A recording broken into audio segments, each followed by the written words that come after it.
السلام علیکم ناظرین، ڈاکٹر دانش ریئل فوکس کے ساتھ حاضر ہے۔ آپ کو یہ پتہ ہے کہ پاکستان تحریک انصاف مسلسل جو باہر کے خاص طور پہ امریکہ اور یورپ ممالک کو متوجہ کرتے ہیں، اور ان کے اپنے قائد بھی عمران خان صاحب بھی آپ نے دیکھا کہ انہوں نے IMF کو خط بھی لکھا، اور اس سلسلے میں جب آپ کے پروونشل ان کے جو فائنانس منسٹر تھے وہ بھی اپروچ کر رہے تھے، اور جو پروونشل منسٹر ہیں ان کو بھی کہا گیا تھا، خاص طور پہ PDM کی حکومت جب تھی۔ تو اب ایک طرف ظاہر ہے PTI کے قائد کا یہ کہنا ہے عمران خان کا کہ جی امریکہ ہمارے معاملات میں کیوں انٹرفیئر کرتا ہے، ہم کوئی غلام ہیں، لیکن دوسری طرف ان کی اس اسٹیٹمنٹ کی مکمل نفی نظر آتی ہے جب وہ بین الاقوامی دنیا، خاص طور پہ امریکہ میں کانگریس مین اور دوسری یورپی یونینز کے لوگوں کو برطانیہ میں اور IMF ورلڈ بینک کو رجوع کرتے ہیں اور پاکستان کے معاملات میں انٹرفیئر کرنے کو کہا جاتا ہے۔ اب اس کی حالیہ، میں بہت ڈیٹیل میں نہیں جانا چاہتا، اس کی حالیہ مثال یہ ہے کہ ان کے اپنے جو 2 فرم انہوں نے ہائر کی ہوئی ہے، اس سلسلے میں انہوں نے امریکہ میں کئی کانگریس مین کو، ریپبلکن کے اور ڈیموکریٹ کے دونوں کو اپروچ کیا کہ جی پاکستان میں وکٹمائزیشن ہو رہا ہے، پاکستان میں سیاسی وکٹمائزیشن ہے، پاکستان میں سیاسی آزادی نہیں ہے، جمہوری آزادی نہیں ہے، آئین اور قانون نہیں چلتا ہے، اور وہاں خاص طور پہ اس کا ذکر کرتے ہیں عمران خان کے حوالے سے جو ان کے مقدمات چل رہے ہیں اور جو ان کے ساتھ ان کی اور ان کی پارٹی کے ساتھ واقعات ہوئے ہیں۔ اس سلسلے میں جو امریکہ میں موجود یا یورپ میں موجود جو پاکستانی ہیں، خاص طور پہ جن کا تعلق تحریک انصاف سے ہے، اور ان کا ایک بڑا منظم مومنٹ ہے، اور وہ اس سلسلے میں گاہے بگاہے ان 2 فارم کے ساتھ ساتھ ان کا بھی رول ہوتا ہے کہ وہ امریکن کانگریس کو خط لکھیں، ای میل لکھیں، اور اس سلسلے میں پاکستان سے بھی آپ کو پتہ ہے خود عمران خان صاحب نے IMF کو خط لکھا، اور آپ کے ان کے جو فائنانس منسٹر تھے PDM کے زمانے بعد میں انہوں نے بھی خط لکھا، ترین صاحب نے بھی، اور پروونشل فائنانس منسٹر کو بھی کہا گیا۔ حالانکہ تحریک انصاف کا یہ اور عمران خان کا یہ کہنا ہے کہ پاکستان کے اندرونی معاملات میں امریکہ کا انٹرفیرنس کیوں، اور امریکہ کے ہم کوئی غلام ہیں کیا؟ لیکن ایک طرف ان کا یہ اسٹیٹمنٹ، اور دوسری طرف اب ان کی سارا دار و مدار، اور اس کی وجہ یہ کہتے ہیں، جو PTI سے جب بات کی جاتی ہے اور اہم ترین لوگوں سے بات کی جاتی ہے، تو وہ کہتے ہیں کہ پاکستان میں ان کو انصاف نہیں مل رہا ہے، نہ انتظامیہ سے، نہ الیکشن کمیشن سے، نہ حکومت سے، اور نہ عدالت سے۔ تو چنانچہ اب وہ انٹرنیشنلی یہ فوکس کرتے ہیں کہ ہمیں وکٹمائز کیا جا رہا ہے، چنانچہ یہ اس کی کڑی ہے، یہ ان کا اپنا اسٹیٹمنٹ ہے۔ بہرحال اس سلسلے میں کانگریس مین کو، اور چاہے وہ ریپبلکن ہو چاہے وہ ڈیموکریٹ ہو، ان کو رجوع کرتے رہے ہیں۔ ابھی ریسنٹلی ایک میٹنگ ہوئی جس میں ریپبلکن اور کانگریس کے سینیٹرز، کانگریس مین شامل تھے، اور اس میں ڈونلڈ لو جو بہت ہی مشہور ہو چکے ہیں، اور ان کا مشہوریت ان کی سائفر کے کیس سے ہے، کیونکہ سائفر کے کیس میں ان کا نام بہت آتا ہے، اور خود عمران خان نے ان کو اس چیز کا ذمہ دار ٹھہرایا ہے کہ پاکستان میں جو ان کی حکومت کا خاتمہ کیا گیا تھا وہ امریکہ کا پریشر تھا، اور ڈونلڈ لو جو ہیں اس کے مرکزی کردار تھے۔ حالانکہ ڈونلڈ لو پہلے بھی اس کا انکار کر چکے ہیں، اور اسد مجید صاحب جو پاکستان کے ایمبیسڈر تھے US میں، انہوں نے بھی انکار کیا ہے، لیکن اس کے باوجود یہ سلسلہ مسلسل چلتا رہا۔ اب جبکہ یہ کمیٹی کی میٹنگ تھی جس میں کئی کانگریس مین جس کا تعلق ریپبلکن اور آپ کے ڈیموکریٹ دونوں سے تھا، اس کمیٹی میں ڈونلڈ لو آئے تھے، خاص طور پہ مشرق وسطیٰ پاکستان کے جو اس وقت حالات ہے، اس خطے کے حالات کے حوالے سے، الیکشنز کے حوالے سے، اور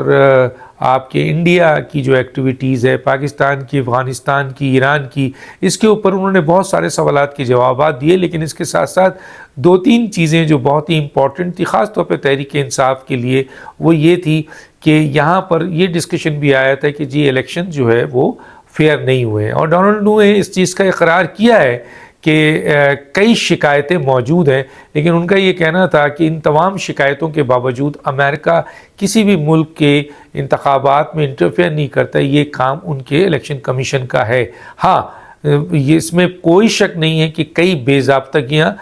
ملی ہیں، جس سے یہ اندازہ